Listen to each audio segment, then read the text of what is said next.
So let's now talk about first-line treatment options in advanced HCC. So Darren, give us an idea of the role of systemic therapies in advanced liver cancer. The frontline therapy of advanced hepatocellular carcinoma has really undergone some significant advances over the past 6 or 7 years. And the pivotal study that led to these changes was the SHARP study. And the SHARP study was a large randomized study of 602 patients, which randomizes patients to sorafenib or placebo for advanced HCC. And so what it showed, the primary endpoint showed, was that the median overall survival was improved from 7.9 months to 10.7 months. And that's important because that's a significant number in oncology. And it's also important to remember that that median number is that half the people did better than that median. And there certainly are a group of patients that can live much longer, even multiple years, with sorafenib alone. Sorafenib is generally a well-tolerated oral tyrosine kinase inhibitor. It targets multiple pathways, probably most significantly for our discussion, the VEGF pathway. And some of the important side effects are hand-foot skin reaction, diarrhea, fatigue, liver function abnormalities. Those are the most common side effects that have been reported. Another study that validated sorafenib in the frontline setting was the Asia-Pacific trial. And the Asia-Pacific trial came after SHARP, and it was about 276 patients in the Asia-Pacific region. And it also confirmed that sorafenib in the frontline setting improved overall survival. And that improvement in overall survival was a little bit less, of 6.5 versus 4.2 months. And the significance of that is probably because of the high percentage of patients with viral hepatitis B in the Asia-Pacific trial. And as you're aware, viral hepatitis B is a poor risk feature anyways for HCC. And if you look at the SHARP trial, there was a much smaller percentage of patients with viral hepatitis B. More recently, there's another promising clinical trial that has been presented using a medication called lenvatinib. And lenvatinib is, like sorafenib, an oral tyrosine kinase inhibitor that also targets multiple pathways. Again, the VEGF pathway is important in its mechanism of action. And in what's called the REFLECT trial, or Study 304, this was lenvatinib was compared to sorafenib in a 1-to-1 randomization in the frontline setting.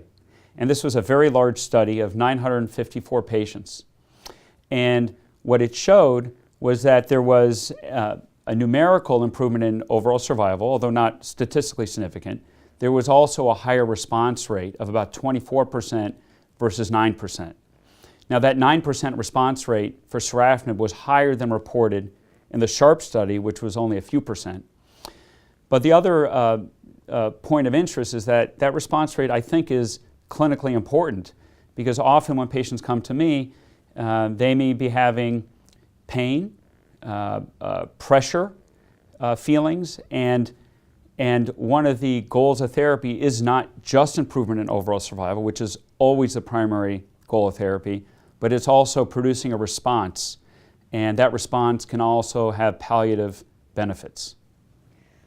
What are your thoughts on the patients who get sorafenib or lenvatinib or any of the tyrosine kinase inhibitors, and maybe they don't get a response, but they have stable disease? Is that considered a win? In medical oncology, stable disease is always considered a win. It's always nice to see tumor shrinkage for sure. But again, if we go back to the SHARP study in sorafenib, the response rates were less than 5%.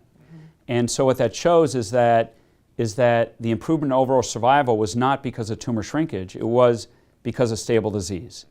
So, your point highlights the dilemma treating oncologists are going to face, whether they prescribe sorafenib or lenvatinib when it gets approved at some point in the near future, because there's no difference in survival endpoints. There was a difference in response rate. Do you use sorafenib in child Pubie patients? So that's an excellent question. And in the SHARP study, child's Pubie patients were excluded. However, about 5% of the SHARP study were child's Pubie patients. So I'm willing to, and I have treated patients with sorafenib with child's Pubie, and I believe subsequent data has shown that there still can be benefits in that population. And subsequent studies have also actually included child's B7 patients in the inclusion criteria. I think that highlights the importance of liver function, especially with clinical trials. Many times they exclude patients with child Pubie because they don't want the competing mortality of the liver disease. But I think you're right, with the select child's Pubie patients, it's been shown that these medicines can be used safely and sometimes effectively. But again, that depends on the patient and the clinical situation. So do you use chemotherapy in patients with advanced HCC? So up until the past few years, chemotherapy was something that was considered in hepatocellular carcinoma, most classically Adriamycin-based therapies. I think today those therapies are really becoming obsolete. There may be some rare examples of, or rare scenarios where cytotoxic chemotherapy may be important, and in those scenarios, my preference is to use either single-agent Xeloda or FOLFOX. FOLFOX has been shown in other GI settings to be safe in patients with significant liver dysfunction. And there's some data to suggest there could be a response rate and a benefit. But that, I want to emphasize, that would not be certainly a standard of care in this modern setting. Can you combine sorafenib with local regional therapies?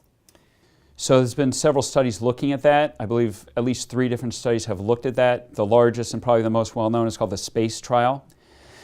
And the idea behind using sorafenib with local regional therapies is that when you ablate or embolize a tumor, you're going to induce a significant amount of vascular growth factors. And so sorafenib, as we had alluded to already, blocks the VEGF pathway. And so mechanistically, it was very satisfying to look into those combinations. But to date, there really is no consistent findings showing that there's a significant improvement in survival or response rates. So tell us about the TACTICS trial. Thank you for asking about the TACTICS trial. That was recently presented at the ASCO GI meeting in January in San Francisco. And that trial is a little bit different than the others in that it actually did show a statistical improvement in progression-free survival. And it was a study in Asia, and it randomized 156 patients to either TACE or TACE plus sorafenib. The study design was somewhat similar, but there were some important differences as well in terms of when patients were given or recommended to get TACE. But nevertheless, there was nearly a doubling in progression-free survival from about 13 to about 25 months. And so that's certainly something that might have an impact on future study design and standard of care. So I think that it's going to be important to understand what were the differences in this study versus previous studies that were negative. So I think it's certainly an area that should be under active investigation.